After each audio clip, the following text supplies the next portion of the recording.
sarap! Ang sarap nga! Ang tamis-tamis! Kaso, ang dami pa nito. Ano kayang gagawin ko? Hindi naman tumuubos eh. Ay, alam ko na! Magbibenta na lang ako para may pangbaon ako sa school. Panigurado, maraming bibili nito. Kukunin ko na nga lahat.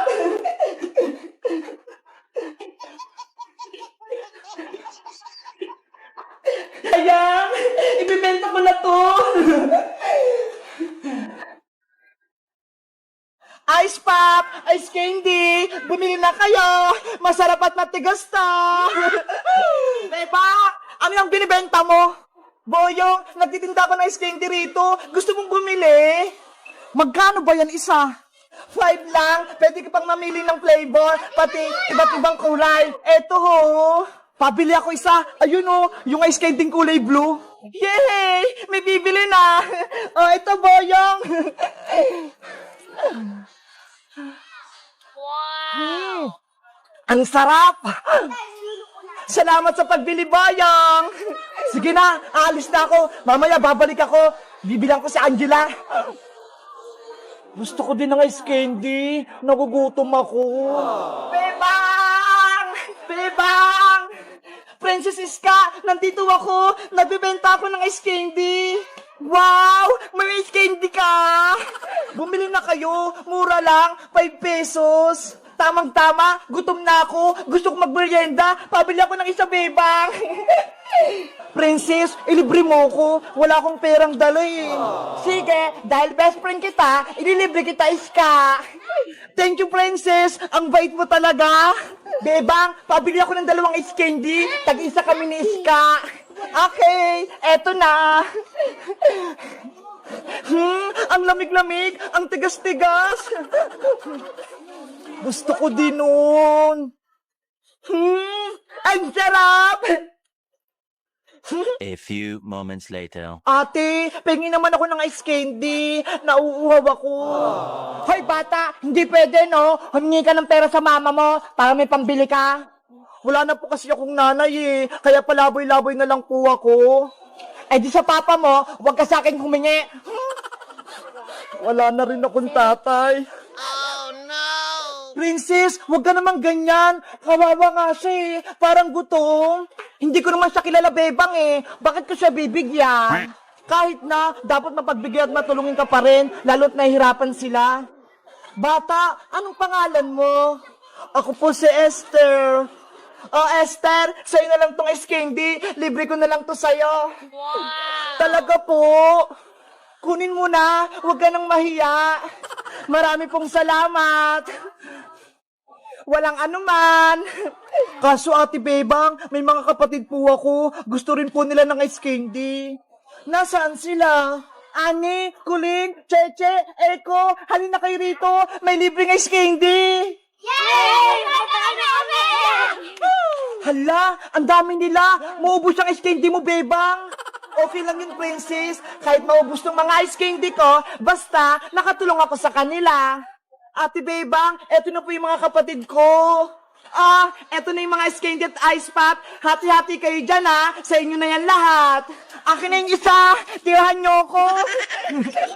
Hingi rin. Hala, si Princess, nakiagaw pa. Sa mga bata na nga lang yun eh. Ang sarap kasi na ice candy at ice pop ni Bebang eh. Hello guys! Magandang araw! Ako si Bebang!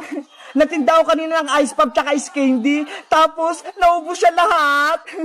Kasi binigay ko kay Esther tsaka sa mga kasama niya. Kawawa kasi sila eh, mga gutom. Kaya kayo guys ha, magbigay din kayo sa nangangailangan. Kapag sobra yung pagkain nyo, huwag kayong madamot. Huwag niyong gayahin si Princess.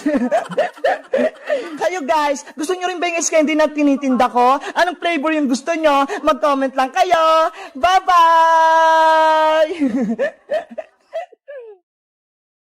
Bebang! Iska! Tulong! Nandito ako sa puno!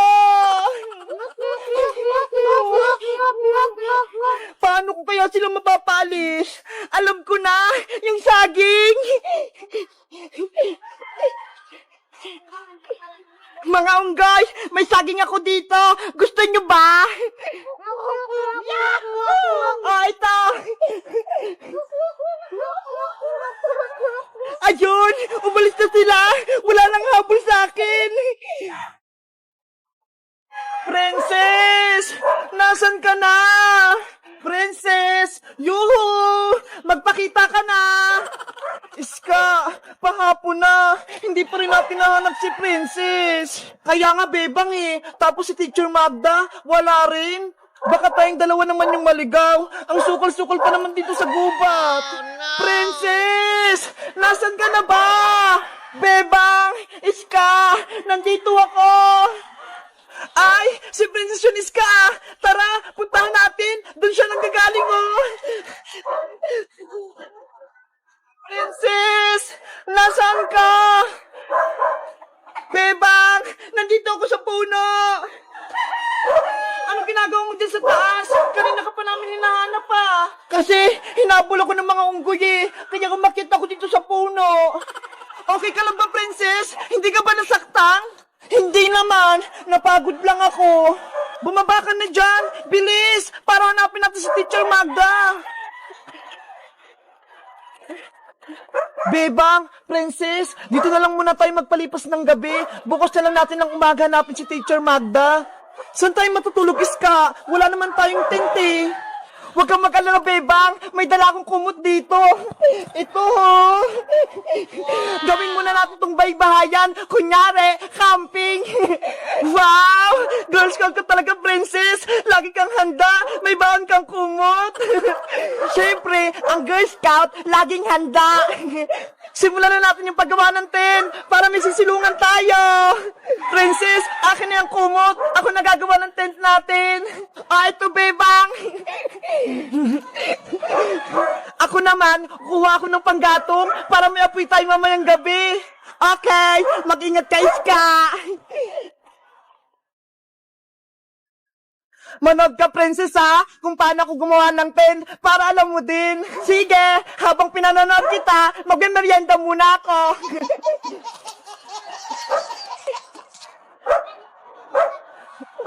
Dito na ako gagawa ng tent para may baybayan kami.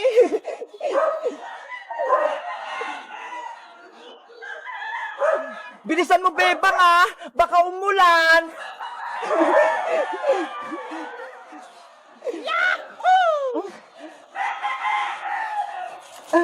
Princess, tulungan mo ako. Itali mo rin to sa dulo. Okay, dito ba? Eto naman, pupukpukin ko para hindi lumipad yung tent namin.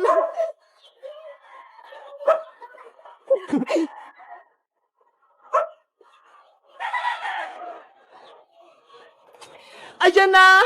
Tapos na yung tent natin! Tignan mo, Princess, oh! Wow! Ang ganda na ng baybahayan natin! Bebang, meron pa ako isang kumot dito sa may bag ko. Gawin mong banig. Ito!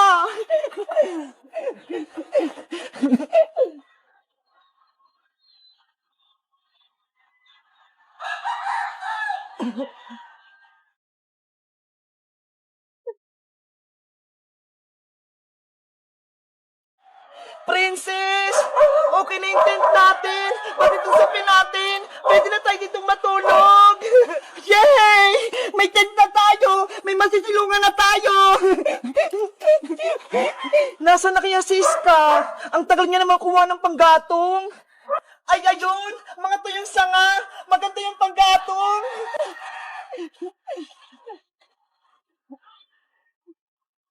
Ay, ayun, malaki!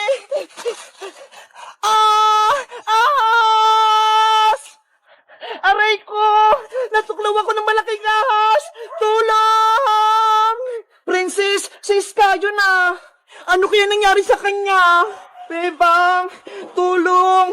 Nakagat ako ng ahas! Ano? Nakagat ka ng ahas? Sabi na nga ba, delikado dito sa gubat eh. Tulungan niyo ako, baka may binom yung ahas. Naku, anong gagawin namin? Aray ko.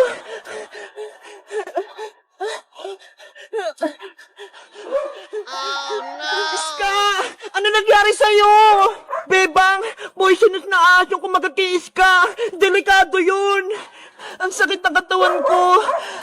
Nangihina ako. Iska! Iska! Hello guys! Nag-camping kami rito sa may bundok. Gumawa kami ng tent nila Bebang. Tingnan nyo ho! Ang ganda! Pero si Iska, kinagat siya ng poisonous na ahas. Ano kayang gagawin namin ni Bebang? Mag-like at mag-comment lang kayo para sa part 3 kung paano namin gagamutin si Iska. Bye-bye! Asan si nanay? Ay, ayun siya. Ipaparang ko siya. Nay! Nay! May magic ako sa'yo. O ano yung Bebang? Gusto mo ba ng pera? Wow! Ay, gusto ko yan, pera. Sige ah.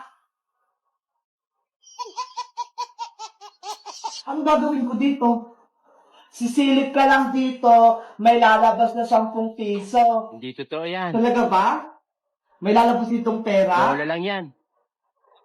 Lapit ka pa, Nay. Itapat mo yung mukha mo dito.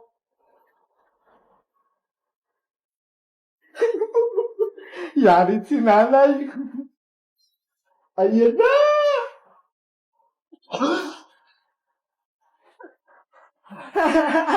Joke. It's a prank! Kalukuhan mo talagang bata ka. Saglit. May magic din ako sa'yo. Ha? Meron ka rin magic, Nay? Eto, oh. May lalabas din na tubig dyan sa mata mo. Oh no! Ah! Hindi naman yan magic eh. Palo yan eh. Ayan, napalo ka tuloy. Ang sarap-sarap ng kape ko rito eh. Ginugulo mo ko.